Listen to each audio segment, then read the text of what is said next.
Hey, Cryptonauts, welcome back to another episode of Cryptocurrency Chat. I'm your host, Jake Jabarelli, with co-host Blockchain John for episode 442. Yep, 442, man. Almost at 444 and about 2 more episodes. Yay! Oh, 443 is what I'm looking for because that's a prime number.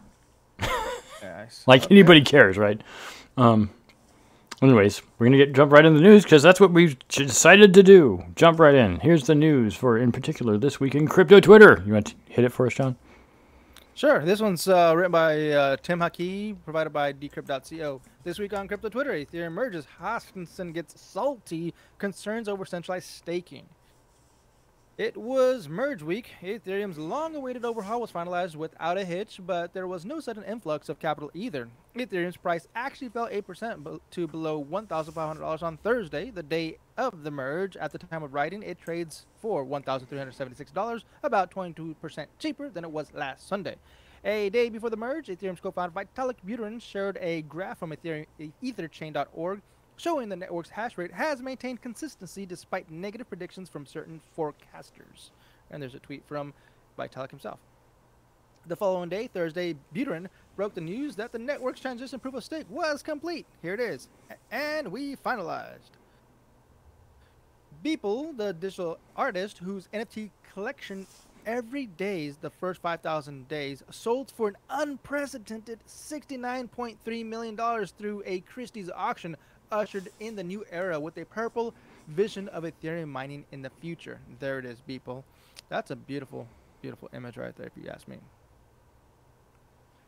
A blockchain developer named Miguel Piedrafita said that after the merge, Ethereum was 99.95% more energy efficient, becoming vastly greener than a typical tech company. The upgrade even slightly outdid Ethereum's energy projections, a report released on the day from the Crypto Carbon Ratings Institute, CCRI, commissioned by the Ethereum-centric software firm Consensus, claims that Ethereum now uses approximately 99.99% less energy post-merge. Former Ethereum co-founder Charles Hoskinson, who now heads competitor Cardano, which has a market cap of $16.4 billion, was feeling salty. He posted a meme likening the merge to a nightmare. When someone tweeted him asking where Cardano's technology stands in relation to Ethereum, Hoskinson let rip with some flagrant self-promotion. And here's that tweet there. About 3 years ahead of research on engineering, they will one day figure out that slashing is a really, really bad idea. From Hoskinson himself. Crypto market intelligence firm Sentiment sounded a note of caution over how centralized Ethereum staking had become after the merge, and here is a tweet from Sentiment. According to our Ethereum post-merge inflation dashboard, 46.15% of the proof of stake nodes for storing data, processing transactions, and added new blockchain blocks can be attributed to just 2 addresses. This heavy dominance by the addresses is something to watch. Yes, I said this before in other episodes. You gotta watch this. This is some serious stuff. This is not a joke. This is not something just to like. It's not that bad. That's pretty bad. Pretty bad. This was a common complaint, according to Martin Kopelman, co-founder of DeFi platform Gnosis, popular crypto exchange Coinbase, and liquidity staking pool Lido Finance together account for 42% of post-merge Ethereum validators, and the top 7 entities control more than 2/3 of the stake validation transactions. Kopelman also ran a poll in which 3/4 of 15,885 respondents agreed that Coinbase and Lido staking dominance needs to change. Yep. Alex Savinik, the CEO of the crypto analytics company Nansen, noted a sudden huge influx of Ethereum into exchanges. And there's a tweet there from Alex. Finally, Daniel Buchner, a technical product lead at Microsoft's Decentralized Identity Initiative, likened the merge to Groundhog Day. And there's that tweet there. Seems like that looks like it all. Michael Saylor. Is that more? That is more, right? Michael Saylor. It was also a big week for MicroStrategy's former CEO and current executive chairman, Michael Saylor. It wasn't so much what he said, but what people were saying about him. On Tuesday, Bitcoin enthusiast Udi Wertenheimer trolled his 114 6.3 thousand followers with believable fake news. And here is a tweet from UD. Breaking, MicroStrategy has purchased an additional 1,143 BTC at an average price of 22,958 USD. Fake or not, it would be wrong to say that Saylor isn't considering swelling MicroStrategy's 129,699 Bitcoin war chest, worth approximately $2.6 billion today. Last week, an SEC filing revealed that MicroStrategy has entered an agreement with investment bank Cohen & Company to sell up to $500 million in shares of its Class A common stocks. It may use the proceeds to buy more Bitcoin. Hint, hint. On Friday, the White House released new guidance on crypto billed as a first ever comprehensive framework for responsible development of digital assets. The new guidance uses the recommendations and conclusions of various government agencies after 6 months of studying the crypto industry. Saylor shared a lengthy article by crypto investors Nick Carter denouncing the crypto mining climate study done by the White House Office of Science and Technology Policy, OSTP. Carter claims the main weaknesses of the study were unreliable sources, a lack of perspective from the industry experts, and no novel data. Still, Saylor doesn't represent everyone, according to independent Ethereum educator Anthony Sassano. And here's a tweet from Sassano. Saylor is not a good flag bearer for the industry. Wow, that's actually a hard punch right there. Finally, Terra CEO Do Kwon broke his silence on Saturday after headlines emerged earlier this week saying that a South Korean court had issued an arrest warrant for him in violating capital markets rules. The Korean Ministry of Finance also announced that it was seeking to void his passport. He told followers he's not on the lam. And there's a couple of tweets from him. And that's all we have from This Week on Crypto. Yeah, we're going to talk a little bit more about that because there's other articles that kind of further the points from crypto Twitter this week. So, moving on to This Week in Coins. As it is, This Week in Coins from Decrypt, also written by Temaki. Ethereum posts biggest losses on merge week. Ethereum is down bad after merge week. Bad Ethereum. The long-anticipated transition to a proof-of-stake network happened Thursday, if you didn't already know, as planned. Once it did, Ethereum dipped 8% to a little under $1,500 and kept falling further as it has continued even now. ETH begins the weekend at 1424, down 17% over the last 7 days. It took the biggest losses among the top 30 cryptocurrencies by market capitalization this week. Market leader Bitcoin also sank. It enters Saturday 7% lower than last week, hovering around 19,788 at the time of this writing, and it's below 19 at this point. After Ethereum, the second biggest losses of a little over 10% were posted by Near Protocol, which trades at about 424. Avalanche dropped to 1806. Polkadot fell to 687. All of which are so-called Ethereum killers, that's my commentary, aka layer 1 blockchains with high functionality smart contracts. Ethereum Classic down 12.6% and trades at 34.27. ETC is based on Ethereum's original ledger, which includes an infamous $55 million DAO hack that wiped out the Ethereum by vote, from Ethereum by vote. Every top 30 cryptocurrency dipped in the past week except Ripple, token XRP, which was up 2%, and Cosmos, Atom, up 3.5%. Cosmos is structurally different than Ethereum in that it's a network of many smaller blockchains, but it also offers high functionality smart contracts, just like Ethereum. On Thursday, Ethereum completed the long-awaited transition from being a blockchain validated by a proof-of-work consensus mechanism, like the one currently employed by Bitcoin, in which miners with the most computing power generate the most coins, to a much more energy-efficient proof-of-stake algorithm, where miners who stake the most ETH validate the most transactions and reap the rewards. Transitions went off without a hitch. A report from Crypto Carbon Ratings Institute, CCRRI, commissioned by Ethereum-centric software firm Consensus, claims Ethereum uses approximately, as we said just previously, 99.99% less energy, not 99.95, which was the previous prediction.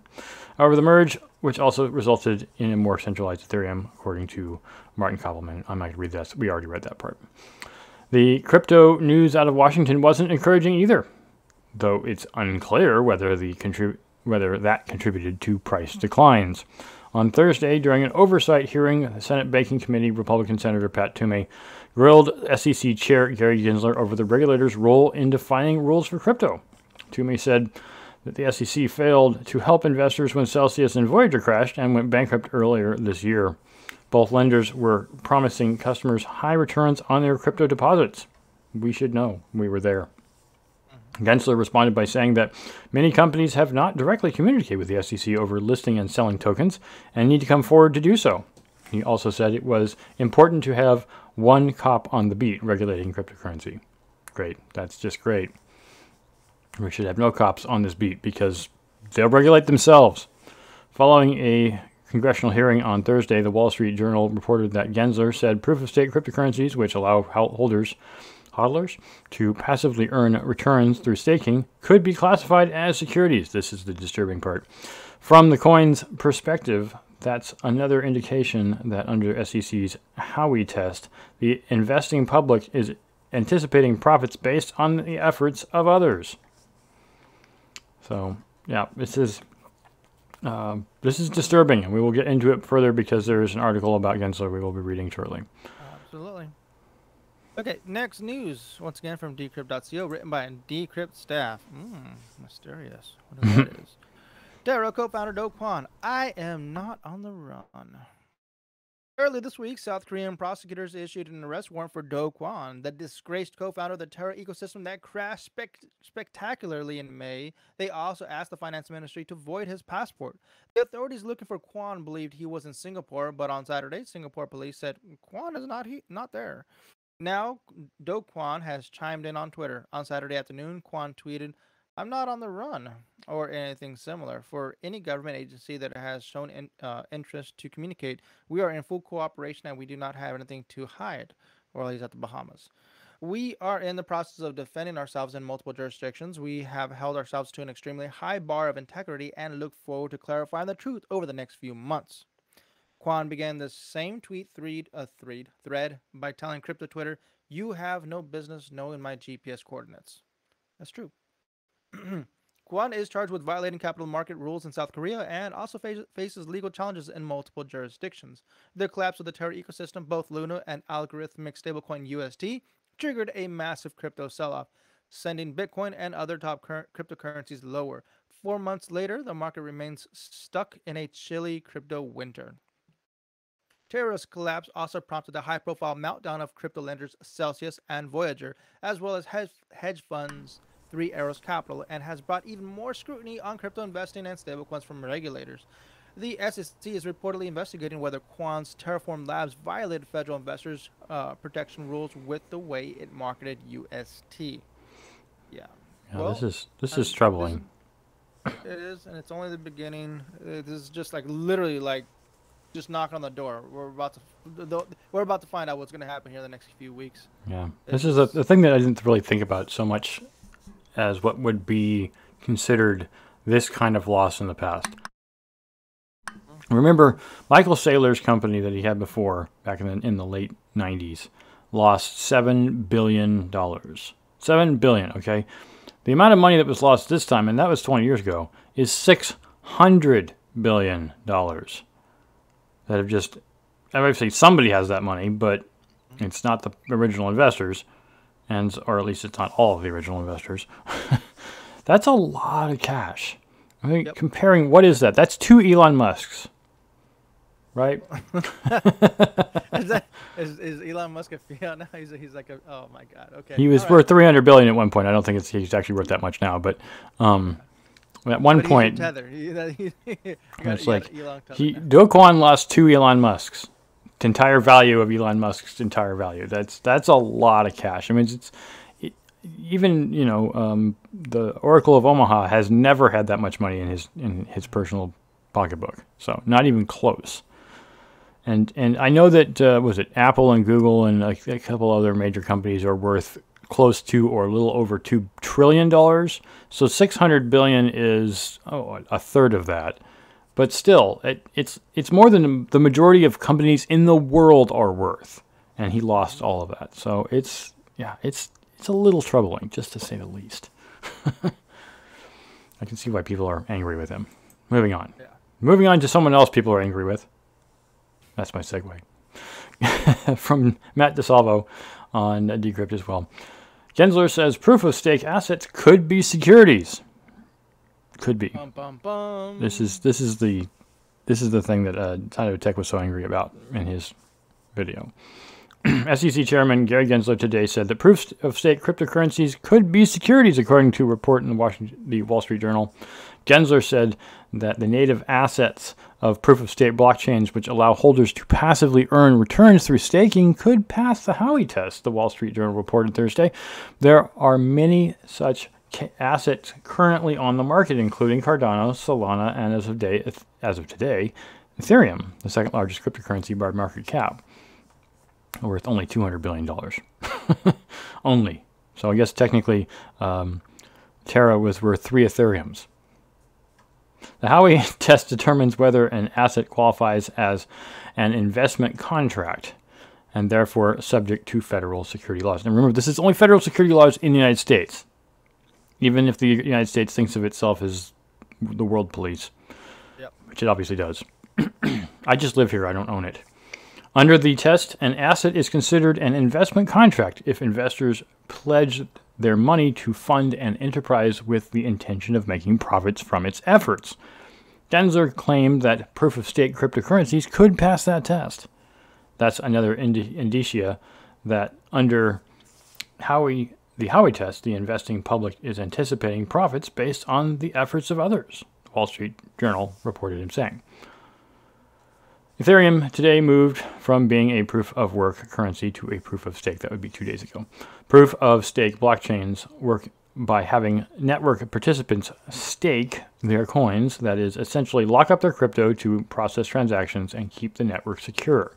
So there is a monetary basis to it. You know, you're not investing in hardware, you're investing in software, in effect. It is different to proof-of-work currencies like Bitcoin, currently the top cryptocurrency by market cap, which use the highly energy-intensive process of mining. If what Gensler is saying is correct, Ethereum's historical move would mean that the asset could now potentially be labeled as an investment contract and therefore subject to the laws. Gensler has previously refused to comment on Ethereum specifically, but has said he believes Bitcoin is not a security.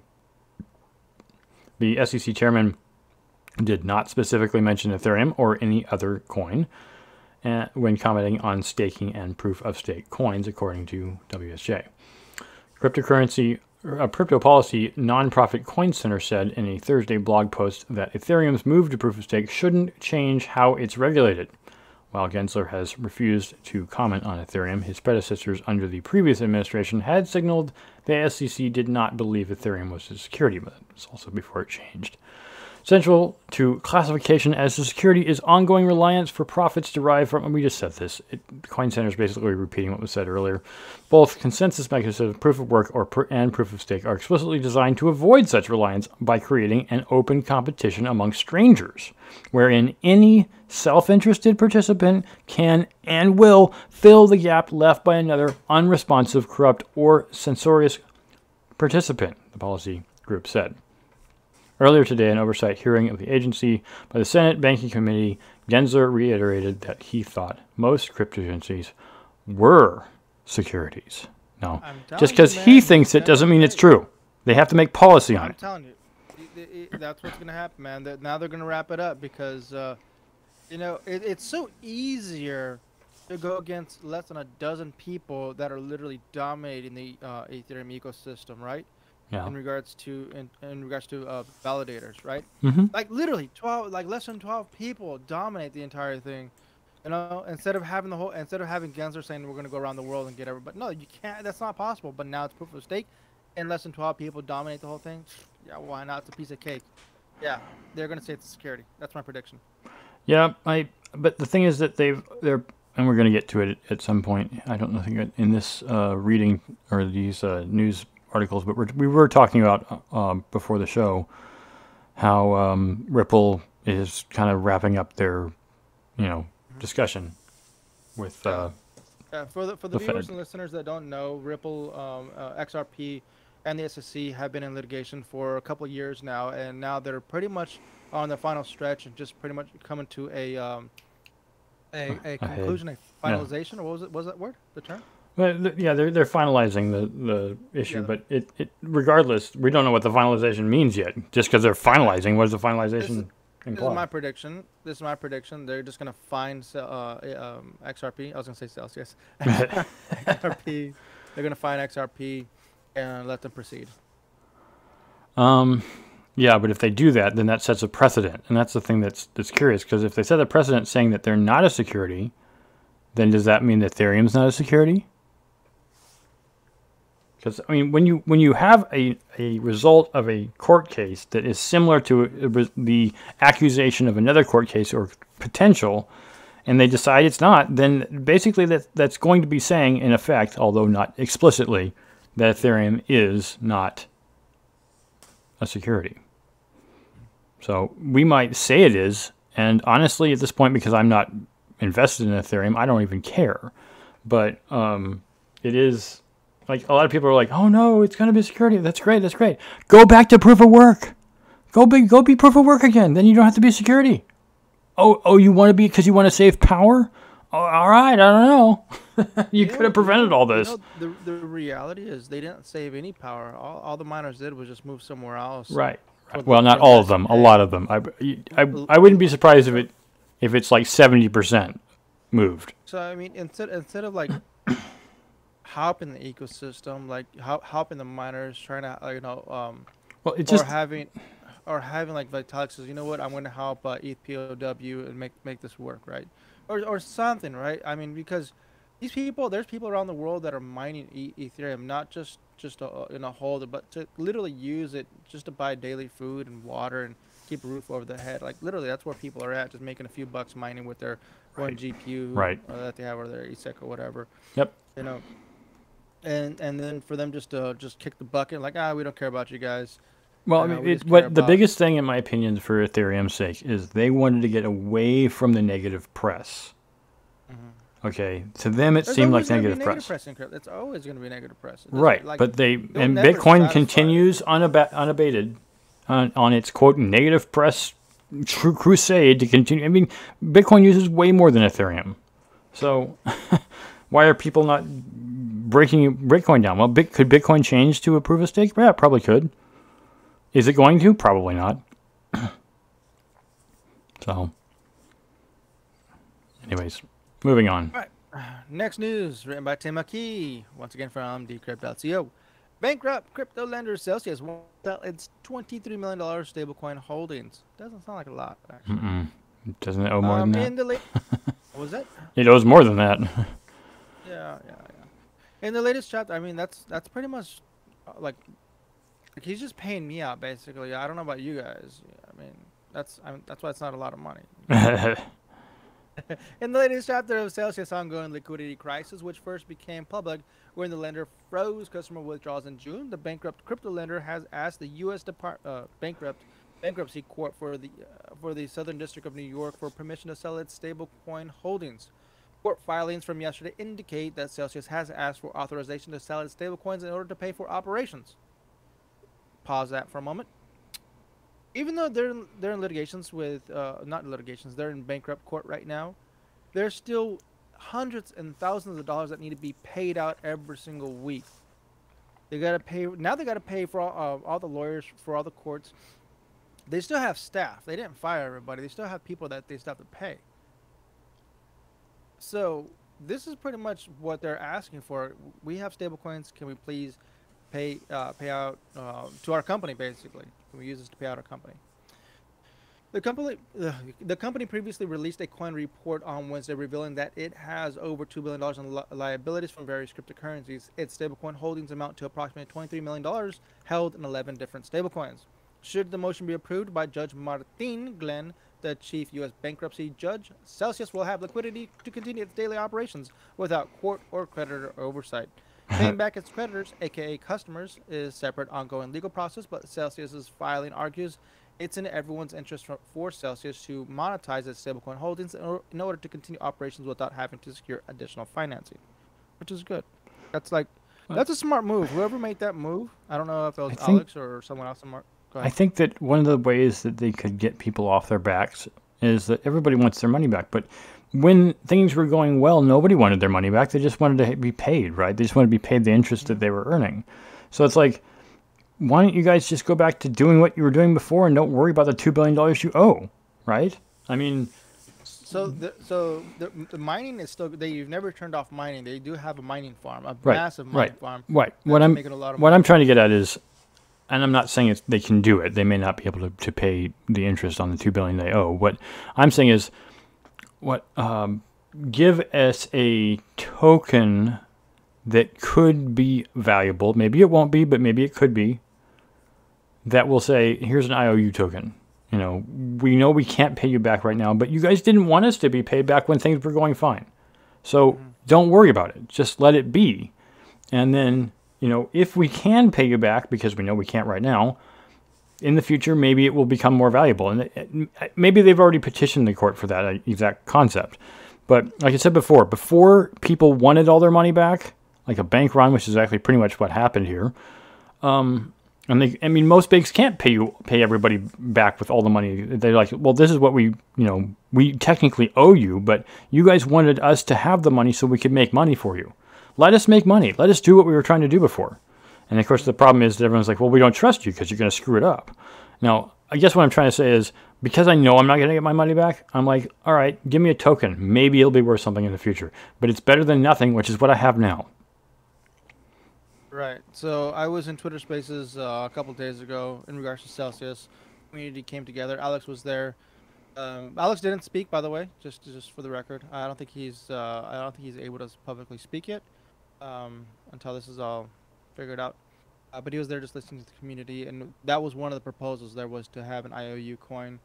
I don't, and then another person said that that's probably not the best way to do that, because then that's when the SEC starts to get more involved in regards to securities and stuff. You don't want to get involved with that kind of stuff. Yeah, but So they're trying to stay it's something. And other companies who've had this kind of problem have done that. They're like, look, Yeah. we know we can't pay you back. We'll give you an IOU coin. It may not be worth something, but it might be worth something. So if we let the market decide, maybe it could be worth something. Yeah, but from what it looks like, they're just the courts are just trying to really define the legality between the custody account and the earn account. Yeah. The earn account is what's way more complicated. In fact, earn account, the money that we have in there that we can't touch, is still being lent out and still earning interest for the company. And the idea is hopefully they can earn enough by the time this is all over and done with, so they can pay everybody out and continue moving forward. Yep. That's like the probably the best thing, the best scenario possible, right? Right. The yeah. Yeah, what was the other part? I already forgot the other part. Okay. Well, continue on. Anyways, where am I? Paying back its creditors, aka customers, is a separate ongoing legal process. But Celsius filing argues it's in everyone's interest for Celsius to monetize its stablecoin holdings in order to continue operations without having to secure additional financing. Unlike Bitcoin, Ethereum, and other lending cryptocurrencies, stablecoins have a fixed value since they're pegged to fiat cryptocurrencies, currencies, and thus form a relatively reliable source of liquidity in crypto. Oh, so yeah, that's what I was gonna say. So in regards to the custody, there's gonna be emails going out. You're gonna get emails. I'm gonna get emails. That's more or less based off of anybody that's holding a custody account. I didn't have my stuff in custody. I had my stuff in earn, and so that's still not. And we're gonna get another email in regards to getting paid out a percentage of that. Yep. And if we want to, challenge that in court, we can take that to court. Mm-hmm. All right, the Celsius liquidity crisis. Celsius. Oh, this is probably gonna be a long one. I'll just go nonstop. Here we go. Ready? Celsius' ongoing Chapter 11 bankruptcy proceedings are on high-profile case of what commentators have called crypto winter or liquidity crisis. Since the collapse of Terra ecosystem back in May, which came about Terra's dollar-pegged UST stablecoin lost its peg, several high-profile crypto companies have filed for bankruptcy. First was Celsius in June. Then in July, Voyager and Three Arrows Capital followed suit. On September 1st, Celsius said in a court filing that it was seeking to return some of its customers' funds. The company offered to release nearly $50 million in cryptos belonging to customers who were part of the custody program, accounts that stored crypto but did not generate returns. Should Celsius's proposal be approved, the returned funds would only cover a fraction of the lender's obligation. Custody accounts make up $210 million in crypto, according to a filing. However, for customers who invested in crypto in Celsius's popular Earn program, account for $4.3 billion in assets. There was no word on when they'll get their money back. And I don't know if I should continue on or leave it there. What do you think? Yep. Exactly 1 week later. Go ahead. No, you're right. I'll just finish it off. Okay. Exactly 1 week later, a U.S. bankruptcy court filing revealed that the Vermont state officials have asked for broader powers to investigate Celsius, alleging that the insolvent cryptocurrency exchange had artificially inflated the price of its Cell token at the expense of retail investors for the last 3 years. By increasing its net position in Cell by hundreds of millions of dollars, Celsius increased and propped up the market price of Cell, thereby artificially inflating the company's Cell holdings on its balance sheet and financial statements, Vermont Assistant General Counsel Ethan McLaughlin said. On Wednesday, Judge Martin Glenn appointed an independent examiner to oversee Celsius's bankruptcy case. The examiner will look into Celsius crypto holdings, the utility obligations of its crypto mining business, the recent changes to its account offerings, as well as its compliance with tax and bankruptcy proceedings. Good. I mean, that just sounds like progress to me. I mean, as best as they can do, right? All right. So, more bad news from the White House. Oh, no. White House releases comprehensive framework for crypto regulation and deployment. Sorry, development, not deployment. Also by Tim Huckey. He seems to write all the articles. The White House, the House itself, or the people in the White House, probably the people, has today released a, quote, first ever comprehensive for responsible development of digital assets, end quote, outlining the conclusions and recommendations of various federal agencies after 6 months of studying the crypto industry. Honestly, I don't think they spent enough time, but hopefully they have good people on the job. The directive to research crypto was given President Biden's executive order signed in March of this year. Like the executive order, today's comprehensive framework doesn't lay out any new legislation, but it does provide a clear vision of U.S. crypto regulation. Don't they understand that's what crypto is about, is not regulation? Anyways, the new framework builds on research from 9 reports submitted to the president since the order and claims to reflect the input and expertise of diverse stakeholders across government, industry, academia, and civil society. The concerns are wide-ranging, and the recommendations include not just the obvious, such as consumer protections, environment, and national security, but go a step further to consolidate the U.S.'s role in a global crypto frontrunner by encouraging private sector innovation and cooperation on an international level. The framework is broken down into sections titled Protecting Consumers, Investors, and Businesses, then Promoting Access to Safe, Affordable Financial Services, then Fostering Financial Stability, then Advancing Responsible Innovation. God, this sounds like a lot of word salad. Reinforcing our global financial leadership and competitiveness, and fighting illicit finance, which is probably the one they're most concerned about, and exploring a U.S. central bank digital currency. Dun, dun, dun. Anyways, yeah, we're making fun of it when we're actually quite bothered by it. The framework greenlights regulators like the Securities and Exchange Commission and Commodities Futures Trading Commission to continue coordinating efforts to enforce law in the industry and to share data on consumer complaints in the space. The U.S. Treasury will take an active role in working with financial institutions to help identify and mitigate cyber risks through data sharing and analysis. It is also tasked with working with regulators to ensure crypto firms have regulatory guidance. The Treasury will extend this role to U.S. allies through international organizations like the Organization for Economic Cooperation and Development, or OECD, and the Financial Stability Board, or FSB. FCB?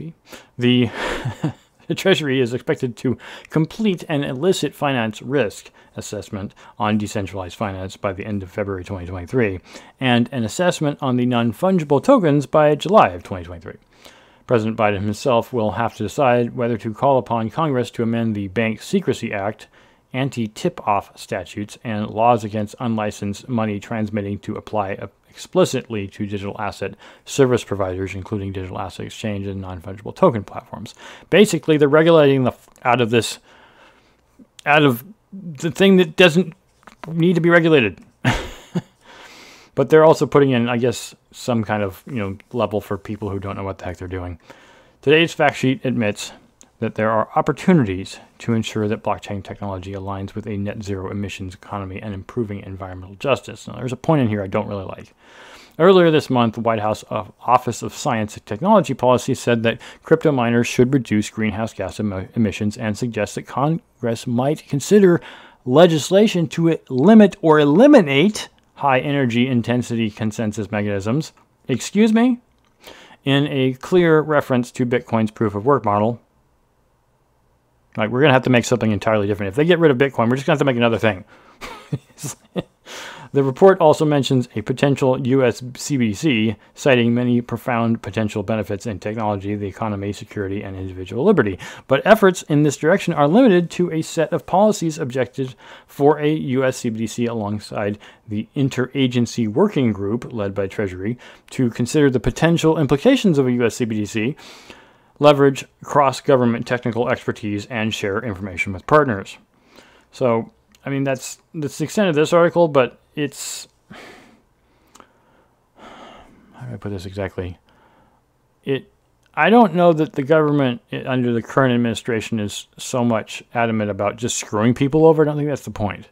They do want to make people safe. I think, honestly, I mean, from the most honest perspective I can think of, that's what it feels like they're trying to go for. But we already know the government likes control, ironically, as much as some people would prefer that not be the case. And so to keep away from this, I mean, it's not like I want to be illegal. I don't want to do anything illegally, but they just, in my opinion, need to treat it the way they treated it in 2018. It's just another, it's like stock. Just treat it like stock. Set up the rules the same way you set it up before. It's fine. People want to own it, they want to own it. But having a central, not even a central bank, but a central entity control something that can't be controlled is ludicrous. So, my 2 Satoshis. Don't ever invest more than you're willing to lose. Anyways. All right, let's wrap it up, man. Yeah, that's all we got to say about that. So, check out our CoinTree and our gift shop. Yep, CoinTree's been cleaned up, and we have the coins at the top and the links at the bottom. All different kinds of links. Of course, all social media you can check out for us, as well as our Discord. And we do have some t-shirts you guys can purchase if you'd like to support us, and we'd appreciate that. Saying that, as we do at the end of the show, stack sats and hodl. Adios.